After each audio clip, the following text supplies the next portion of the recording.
buenos días, apreciados hermanos. Un gusto saludarles nuevamente de este día miércoles 20 de octubre para dar continuidad con nuestra escuela sabática. Antes de dar comienzo a la escuela sabática, quisiera recordarles nuevamente que los números telefónicos de nuestra iglesia aparecen en pantalla. Por si tiene alguna inquietud, alguna pregunta o algo que le gustaría compartir, pues solamente llamen a estos números telefónicos y con gusto pues los atenderemos. Y si no contestamos, solamente dejen un mensaje y tan pronto sea posible le regresaremos la llamada. Si no, simplemente deje su comentario aquí en nuestra página de YouTube. Bueno, antes de dar comienzo a nuestra escuela sabática, vamos a pedirles al Señor Todopoderoso que nos bendiga en este día y en este momento. Así que, hermanos, vamos a tener una palabra de oración. Los invito para que oremos, hermanos.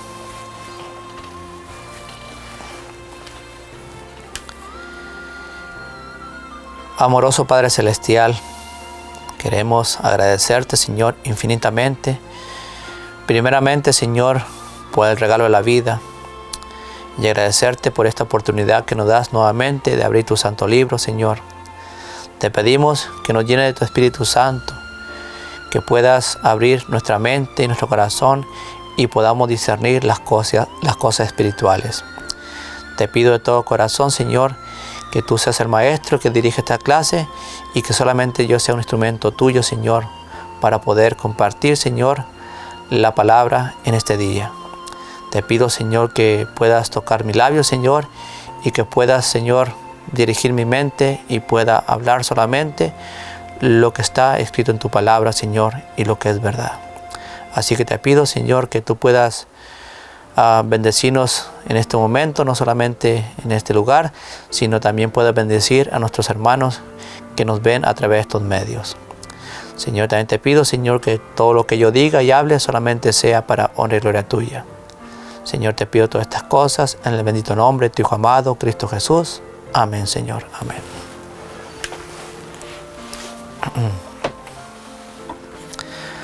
Bueno, hermanos, hoy día vamos a estudiar el día miércoles, que lleva como título un proceso de aprendizaje. Así que vamos a comenzar con nuestra primera pregunta, que dice: ¿qué sucedió cuando Pedro, que venía de Jerusalén, donde debió lidiar con los judíos y sus perjuicios, visitó Antioquía? Vamos a ver qué sucedió con Pedro. Después de haber lidiado, dice, con los judíos y sus perjuicios. Recuerdan que el día de ayer hablamos sobre la reunión que tuvieron la reunión que tuvieron la iglesia primitiva. Si realmente, si era necesario que los nuevos conversos gentiles tenían que practicar el rito de la circuncisión o no. Como vimos, bueno, la iglesia apoyó que no era necesario poner una carga más a estos nuevos conversos. Y vemos cómo Antioquía pues lo recibió de buena manera la decisión que se tomó en ese concilio o en esa reunión. Pero vamos a ver cómo Pedro actuó en visita a la iglesia de Antioquía después de la reunión que se llevó a cabo en Jerusalén. Para dar respuesta a esto, vayamos al libro de Gálatas, capítulo 2, versículo del 11 al 13.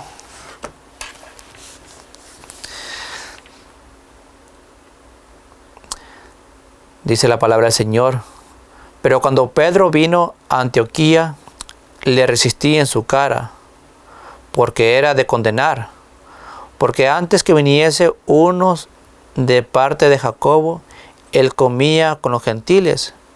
Mas cuando vinieron, se retraía y se apartaba, teniendo miedo de los que eran de la circuncisión.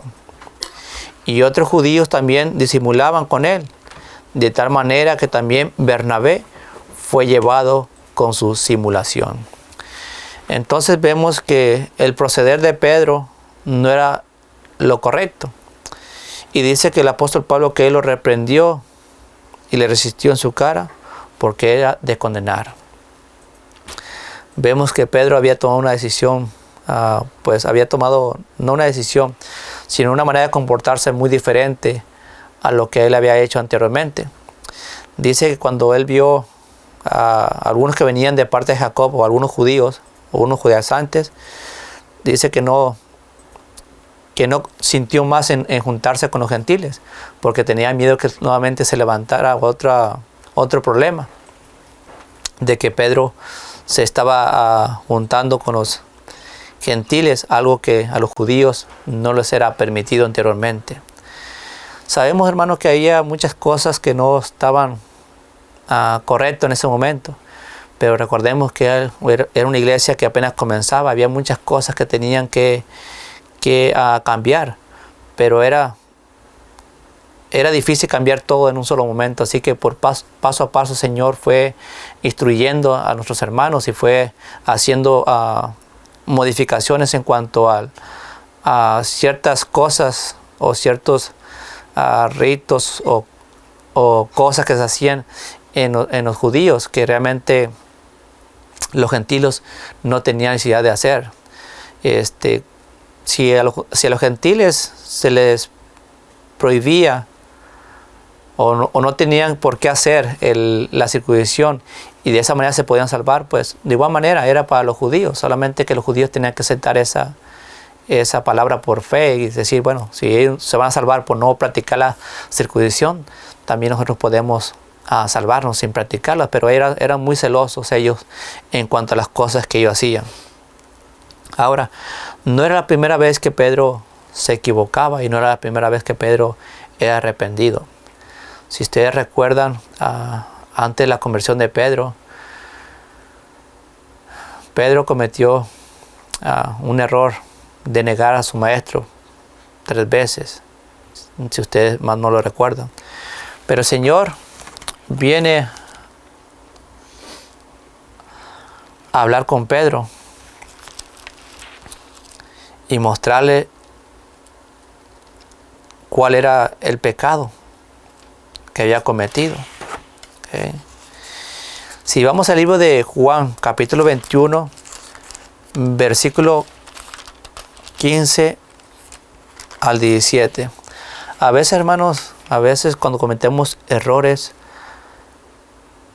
a veces se nos es permitido cometer errores para poder aprender. Si no comete un error, no aprende en la vida.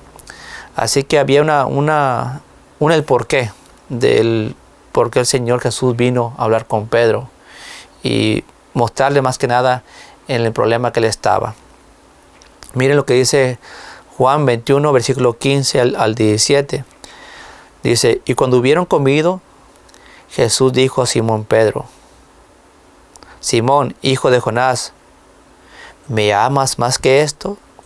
Le respondió, sí, Señor, tú sabes que te amo.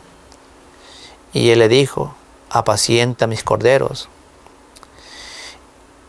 Y vuelve a decirle la segunda vez, Simón, hijo de Jonás, ¿me amas? Le responde, sí, Señor, tú sabes que te amo. Él dijo, apacienta mis ovejas. Y le dijo la tercera vez, Simón, hijo de Jonás, ¿me amas? Pedro, entristecido, que le dijese la tercera vez, ¿me amas? Le dijo, Señor, tú sabes todas las cosas, tú sabes que te amo. Jesús le dijo, apacienta mis ovejas. Mira lo que dice el Espíritu de Profecía acerca de esta reprensión que tuvo Pedro, o la enseñanza que le dio el Señor a Pedro. Dice, ahí estaba Pedro que negó a su Señor. Después de que hubo caído y se convirtió, Jesús le dijo, apacienta mis corderos. Antes de que resbalara los pies de Pedro, él no tenía el espíritu de mansedumbre necesario para alimentar a los corderos. Pero después de que llegó a comprender su propia debilidad, supo cómo guiar a los extraviados y caídos. Podía acercarse a su lado con tierna simpatía y ayudarlos. Una vez más dice, pero después de que llegó a comprender su propia debilidad, supo cómo guiar a los extraviados y caídos. Tenía que experimentar estas cosas para que después él pudiera ayudar a otros en los cuales quizás pudieran cometer el mismo error que él cometió. Dice, Pedro nunca olvidó la triste escena de su humillación. No olvidó que había negado a Cristo, ni pensó que, después de todo, ese no era un gran pecado. Todo era dolorosamente real para el extraviado discípulo. Su dolor por su pecado fue intenso, como lo había sido su negación. Después de su conversión, las anteriores afirmaciones no fueron hechas con la forma y el espíritu antiguo. Cristo puso a prueba a Pedro 3 veces después de la resurrección. Simón, hijo de Jonás, le dijo, ¿me amas más que esto? Le respondió, sí, Señor, tú sabes que te amo. Él le dijo, apacienta mis corderos. Volvió a preguntarle una segunda vez, Simón, hijo de Jonás, ¿me amas? Pedro le respondió, sí, Señor, tú sabes que te amo. Le dijo, pastorea mis ovejas. Esta pregunta que escudriñaba el corazón era necesaria en el caso de Pedro y es necesaria en nuestro caso. La obra de restauración nunca puede ser completa a menos que se llegue hasta la raíz del mal. Una vez más, la obra de la restauración nunca puede ser completa a menos que se llegue hasta la raíz del mal. Entonces vemos que aquí Pedro también fue reprendido por el error que había cometido de negar a su maestro. Pero dice que si no hubiera cometido este error, no hubiera aprendido cómo tratar más adelante a aquellos que fueran a cometer el mismo error que él cometió. A veces es bueno que seamos reprendidos cuando cometemos un error, o podemos reprender a un hermano cuando nosotros sabemos que está en un error. Pero ¿cómo se nos enseña que debemos reprender a nuestros hermanos? Miren lo que dice Gálatas. Gálatas, capítulo 6.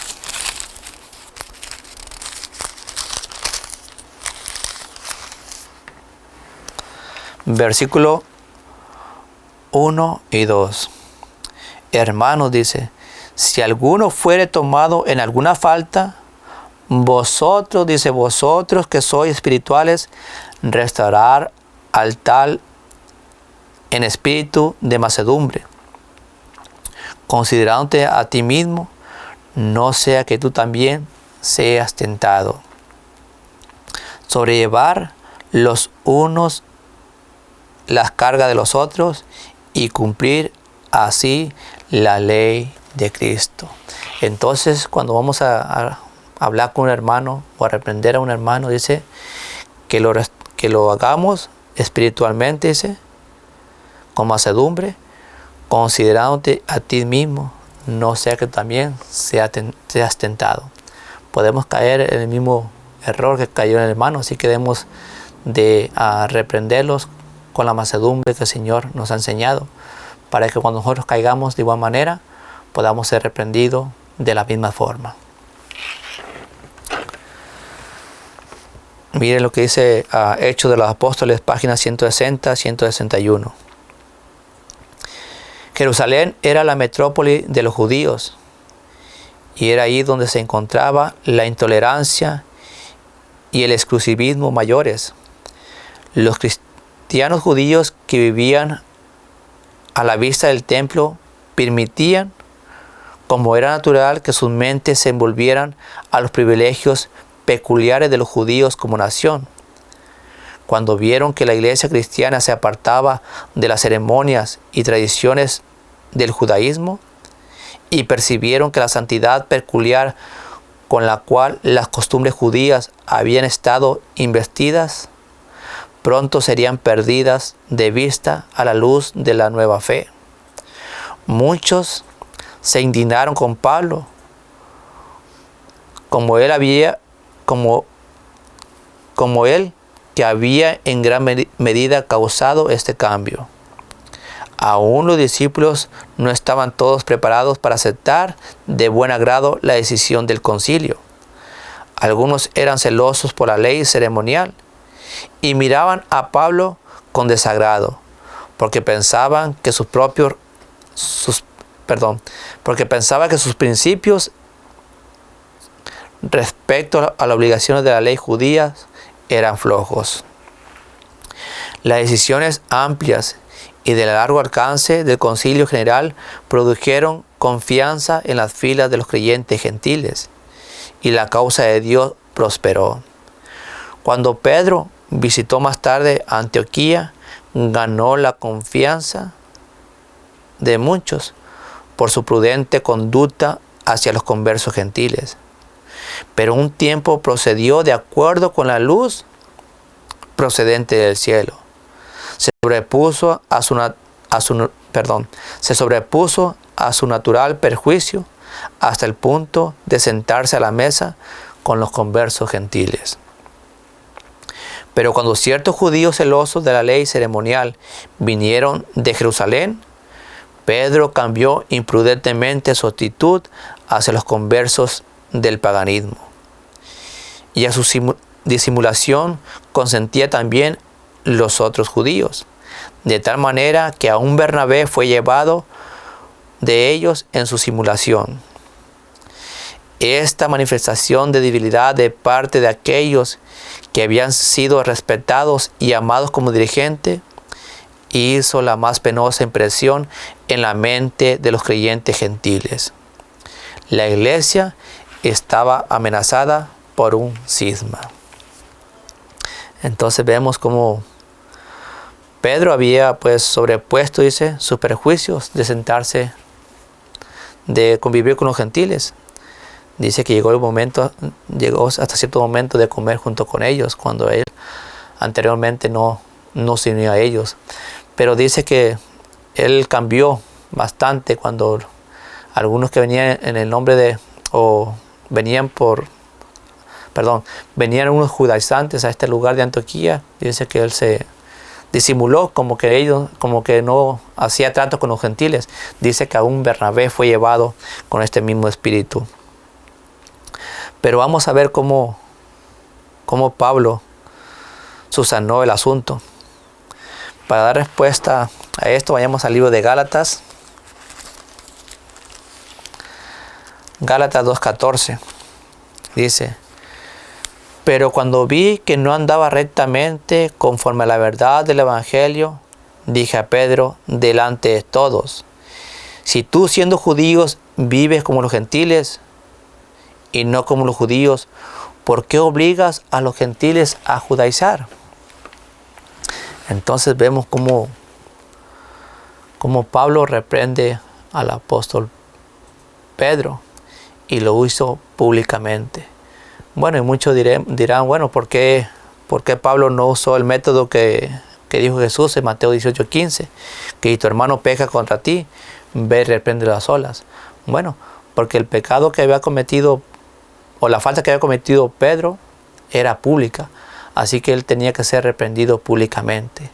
Aún el apóstol Pablo más adelante describe cómo a veces las amonestaciones públicas son necesarias. Si vamos al libro de Primera de Timoteo,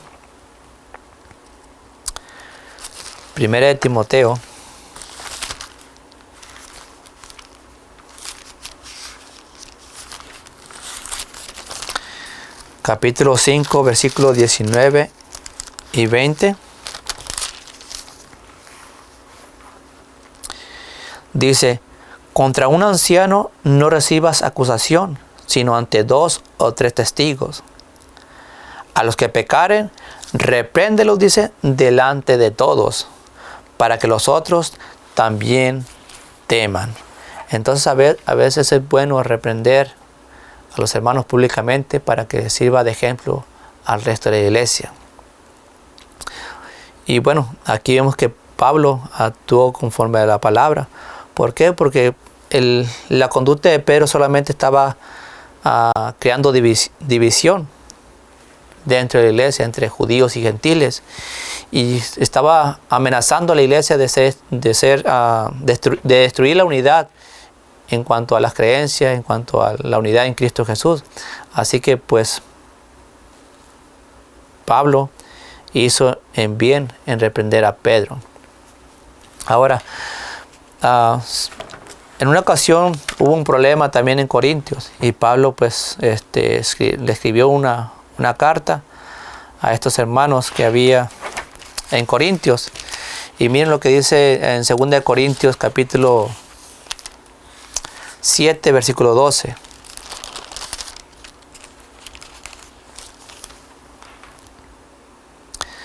Dice, así que, aunque una vez más.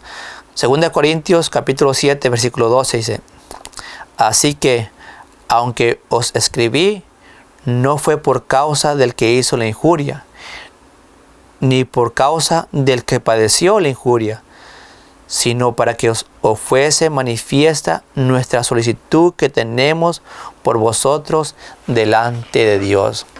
A veces, hermanos, tenemos que reprender a los hermanos, o a veces tenemos que ser reprendidos, no solamente por el mal que hemos hecho, sino por causa de lo que se podría decir de lo que está pasando dentro de la iglesia. Yo pienso que nuestra conducta debería ser la más correcta, porque de ahí es como el mundo ve a la iglesia. Conforme como nosotros nos comportamos, es como las personas del mundo puedan tener un pensamiento acerca de la iglesia. Así que a veces tenemos que ser reprendidos o reprender, no solamente para nuestro bien, sino también por causa de la iglesia.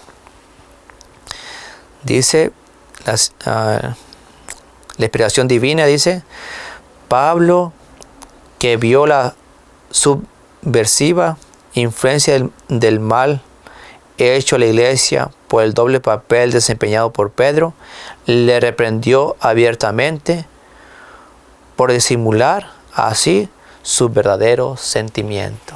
Así que Pedro tenía que ser reprendido. A Pedro ya se le había aclarado que Dios no hacía excepción de persona, ¿okay? Y Pedro no siguió el consejo de Dios. Él prefirió quedar bien con los hombres que con Dios. Miren lo que el Señor le había revelado a Pedro anteriormente. En el libro de Hechos,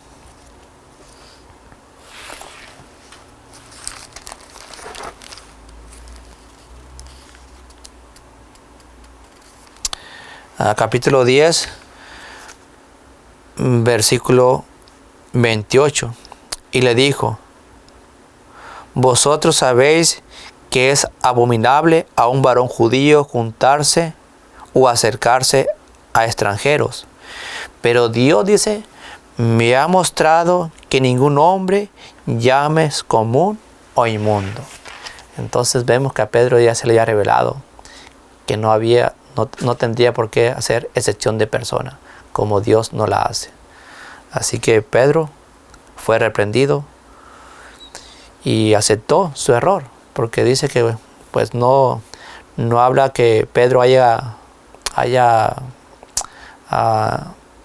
renegado por lo que Pablo le dijo o haya tratado de justificarse por lo que hizo. Él sabía que había hecho un error. Él sabía que cometió un error. Y así que él aceptó esta reprensión, y vemos que Pedro pues aprendió la lección sobre esto y mejoró su relación con los gentiles.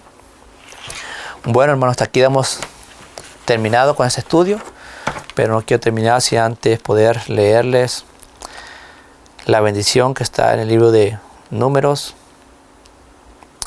capítulo 6,